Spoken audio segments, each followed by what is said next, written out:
ایک حدیث میرا دل کرتا ہے آپ کو یاد ہو جائے، مستدرک للحاکم میں حدیث ہے۔ حضرت انس بن مالک رضی اللہ تعالیٰ عنہ فرماتے ہیں ایک بھائی حضور کی بارگاہ میں بیٹھا رہتا تھا، نکما نہیں تھا، شارحین حدیث کہتے ہیں کہ کسی مجبوری سے وہ کام نہیں کر پاتا تھا، یا کرتا تھا تو کام آگے نہیں چل پاتا تھا،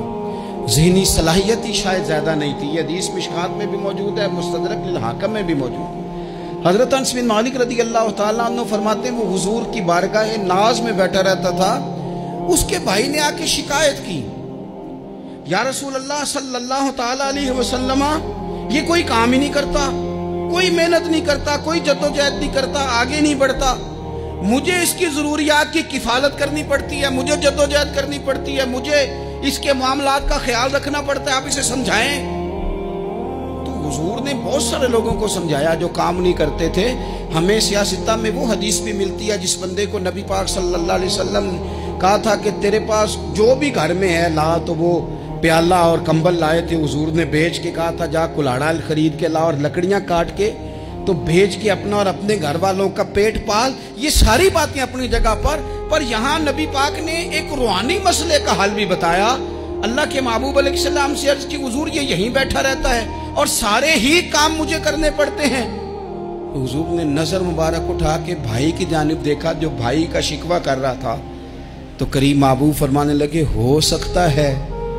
یہ جملے میرے محبوب کے، ان کو کہیں لکھنا، ان کی مٹھاس دیکھو، ان کا حسن دیکھو، اور بھائیوں کی محبت کے بیج جو رسول پاک پیوند لگا رہے ہیں اور جوڑ رہے ہیں، اور جس انداز میں بھائی کو بھائی سے ملا رہے ہیں، اس لہجے کے حسن کی مٹھاس کو بھی ذرا چکھ کے دیکھو۔ حضور فرمانے لگے ہو سکتا ہے رب تمہیں جو رزق دے رہا ہے وہ اسی بھائی کی وجہ سے دے رہا ہے۔ بھائی بھائیاں دے ویری ہوندے تے بھائی ہی بھائیاں دیاں باواں، او بھائی ہو سکتا ہے اس کی وجہ سے تجھے مل رہا ہو، اس کی وجہ سے۔ وہ دروازے نہ بند کریں جن دروازوں کی برکت سے روزی آتی ہے، کبھی بھی وہ کام نہ کریں جن کاموں کی اگر آپ کو کل تک برکت تھی، کل تک کام ٹھیک چل رہا تھا، کل تک نظام بہتر تھا، اور آج آپ کو محسوس ہوتا ہے کہ کہیں کمزوری آ گئی ہے، کہیں حالات اس طرح کے نہیں رہے، تو پھر آپ غور کریں کہ ایسا تو نہیں کسی غریب کا آپ کے گھر سے رزق جاتا تھا اور آپ نے بند کر دیا، کسی کی مدد ہوتی تھی آپ نے بند کر دی، کسی کے ساتھ شفقت ہوتی تھی آپ نے بند کر دی، کوئی شخص آپ کی وجہ سے تسلی میں تھا اور پھر آپ نے اسے تکلیف میں ڈال دیا۔